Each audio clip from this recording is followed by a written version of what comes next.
ukwenzela ukuthi bezosihlala emakhanda basethusele okokuqala bale nkulumo yabo yobumvulu yokuthi amandebele malutshwane kulamashoyo yikho yini abalosibulalela khona yini ukuthi besebesithi hayi imalutshwane kulathi and in any case umbuzo wami angawuphendula sakhompyutha yini labo ukuzala asibona abafundwane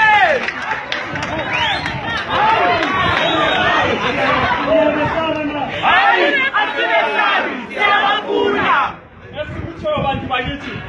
sihlutshwa ngabantu bakithi ababhabhule amashona abo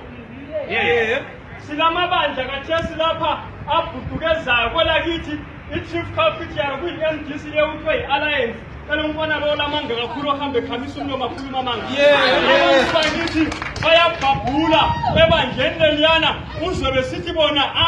asiqaleni sikhipheni iZANU-PF lingabantu be-MRP liyadisturba umbuzo wami omkhulu uthi amashona ewodwa eyimajority ngo-1980 befaka idonki yabo umgabe lina lalingaphi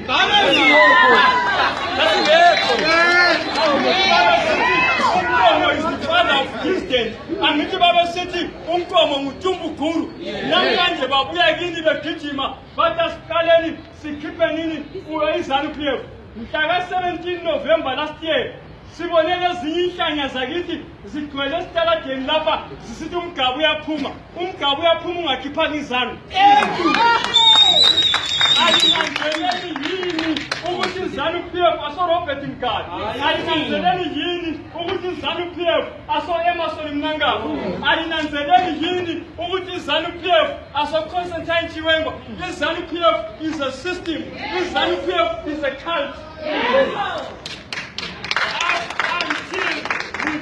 destroy isystem yeZANU-PF lizavota amadonki aze amile impondo kungelanto eliyenzayo lichiyele abantwana benu indubeko bethi beqeda lapho bekhafulela amangcwaba enu bethi lapha kulela abathengisi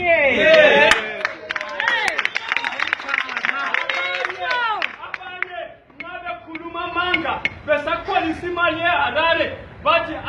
ubaba uJoshua Nkomo washiya lapha ngihlala ngithi kibo walithiya lapha ukuthi lisale lisenzani